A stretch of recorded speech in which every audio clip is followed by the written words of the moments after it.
नमस्कार आदाब, न्यूज़ 5 जमशेदपुर में आपका इस्तकबाल। आइए नज़र डालते हैं जमशेदपुर की खबर पर। लोकसभा चुनाव प्रचार जमशेदपुर में गुरुवार की शाम 5 बजे थम गया। इसे लेकर जिले के उपायुक्त सह चुनाव निर्वाचन पदाधिकारी अनन्य मित्तल और एसएसपी किशोर कौशल ने प्रेस कॉन्फ्रेंस कर जानकारी दी।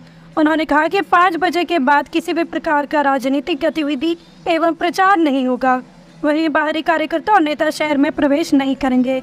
इसके लिए होटलों में भी तलाशी ली जाएगी, अन्यथा उन पर चुनाव संबंधित कानूनी कार्रवाई की जाएगी। साथ उन्होंने ये भी जानकारी दी कि चुनाव को लेकर प्रत्याशियों के द्वारा जो मतदाताओं को मतदाता रसीद दी जाती है उसमें किसी प्रकार के चुनाव चिन्ह या प्रत्याशी का फोटो नहीं रहेगा।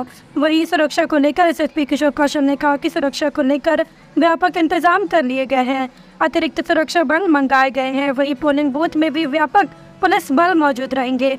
इसके अलावा किसी प्रकार की गतिविधि होने पर क्यूआरटी टीम भी मौजूद रहेगी, जो संबंधित स्थल पर पहुंचकर स्थिति पर काबू करेगी। उन्होंने ये भी कहा है कि चुनाव को लेकर अब तक सीसीए के तहत 18 मामला दर्ज किए गए हैं, जिसमें से 7 को तड़ीपार कर दिया गया है। आज हमारा 23 तारीख को शाम 5 बजे से साइलेंस पीरियड आरंभ हो चुका है और जितने भी तरीके की कैंपेनिंग है उसको अब समाप्त किया जाएगा।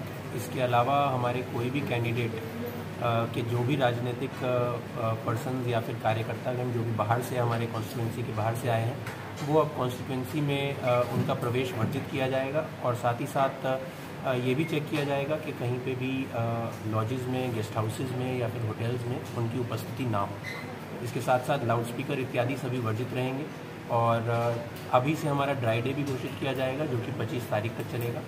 इसके साथ साथ सभी तरीके के हमारे कैंपेनिंग को बंद किया जाएगा और अब कहीं पे भी कैंपेनिंग अगर की जाएगी तो उस पर सुसंगत धाराओं में कार्रवाई की जाएगी। सभी पोलिंग बूथ हमारे जो हैं उसमें 100 मीटर की परिधि में कोई भी किसी भी तरीके का मोबाइल इत्यादि जो है वर्जित होगा और साथ ही साथ उसमें कोई भी पॉलिटिकल एक्टिविटी किसी भी तरीके की वर्जित रहेगी।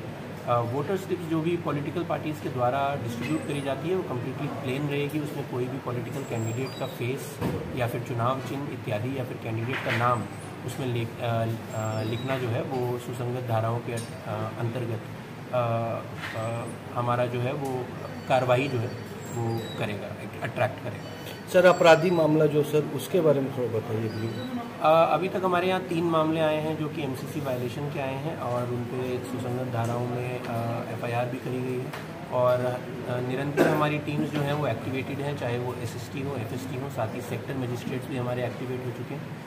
सभी जगहों पर हमारे जोनल मजिस्ट्रेट भी बनाए जा चुके हैं जो कि अपने संबंधित थानाओं से कोऑर्डिनेट कर सभी तरीके की लॉ एंड ऑर्डर की सिचुएशंस पे नज़र बनाए गए। सर इसके अलावा हमारे ज़िला के बाहर से भी कई सारी फोर्सेज आई हैं, उड़ीसा से, चंडीगढ़ से और साथ ही साथ हमारी बीएसएफ की भी फोर्सेज यहाँ पर आ चुकी हैं और सभी लोग अपने अपने क्षेत्रों में अब उनके आवासन की व्यवस्था की गई है। उसके साथ साथ उनके बूथ भी टैगिंग कर दिए गए हैं कि कौन से क्षेत्रों में वो रहेंगी और किन किन बूथ को वो मैन करेंगे। सर पॉलिटिकल पार्टी जो लड़ रहे हैं उनका सर आपराधिक रिकॉर्ड देना पब्लिक को, उसका सर जी उसका 2 डेज प्रायर जो है हमारा पोल डे से उसका लास्ट हो जाता है और C1 फॉर्मेट में कैंडिडेट के द्वारा और C3 फॉर्मेट में पॉलिटिकल पार्टी द्वारा उसका ब्यौरा दिया जाता है। उसके लिए संबंधित सभी पार्टीज़ को नोटिस भी किया गया है। आज भर जो है हमारा उसका लास्ट डे रहेगा। Thank you sir. चुनाव है, इसको लेकर कैसे तैयारी रहेगी और सुरक्षा को लेकर कैसे और नस्ल प्रभावित क्षेत्र में? देखिए 25 मई को होने वाले लोकसभा चुनाव को लेकर सुरक्षा के तमाम इंतजाम किए गए हैं और चुनाव आयोग के द्वारा जो दिशा निर्देश दिए गए हैं उसके अनुरूप जितने भी हमारे बूथ हैं उन सभी का श्रेणीकरण किया गया है और उस श्रेणीकरण के अनुसार से वहां पर पर्याप्त संख्या में सुरक्षा बलों की प्रतिनियुक्ति की गई है। इसके लिए आयोग के स्तर से पर्याप्त संख्या में अर्धसैनिक बल, हमारे स्टेट आर्म्ड पुलिस के बल, जिला बल एवं गृह रक्षकों की भी प्रतिनियुक्ति की गई है और उन सभी का उपयोग जो है बूथों की सुरक्षा के लिए और पोलिंग पार्टीज़ की सुरक्षा के लिए, ईवीएम की सुरक्षा के लिए किया जा रहा है।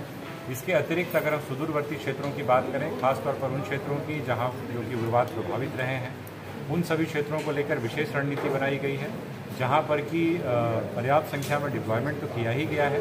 इसके अतिरिक्त विशेष अभियान भी वहां पर लगातार चलाए जा रहे हैं और चुनाव के दौरान भी वो चलते रहेंगे।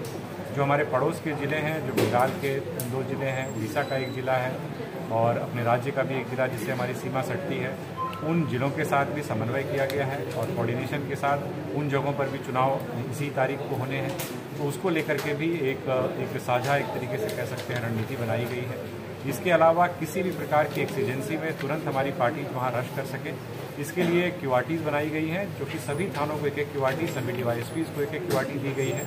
इसके अलावा सेक्टर के ऊपर जोनल और सुपर जोनल भी स्ट्रक्चर्स बनाए गए हैं, जिसमें कि सीनियर पुलिस ऑफिसर्स और सीनियर मैजिस्ट्रेट्स रहेंगे, जो किसी भी प्रकार की स्थिति में तुरंत रश कर करके स्थिति को अगर आवश्यकता पड़ती है तो नियंत्रण में लेंगे।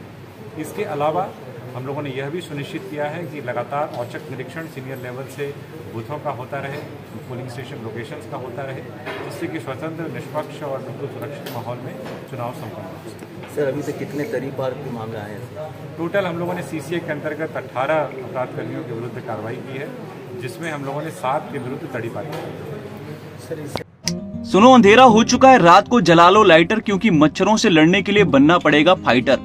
मगर आपको न लाइटर जलाने की जरूरत है और न ही फाइटर बनने की, क्योंकि आपके घर और जिंदगी को रोशन करने के लिए सिर्फ एक भरोसेमंद नाम बैटरी बाजार ही काफी है, जहां आपको बाइक से लेकर ट्रैक्टर तक की हर क्षमता की बैटरी मिल जाएगी, वो भी वाजिब दाम और आसान मासिक किस्तों पर।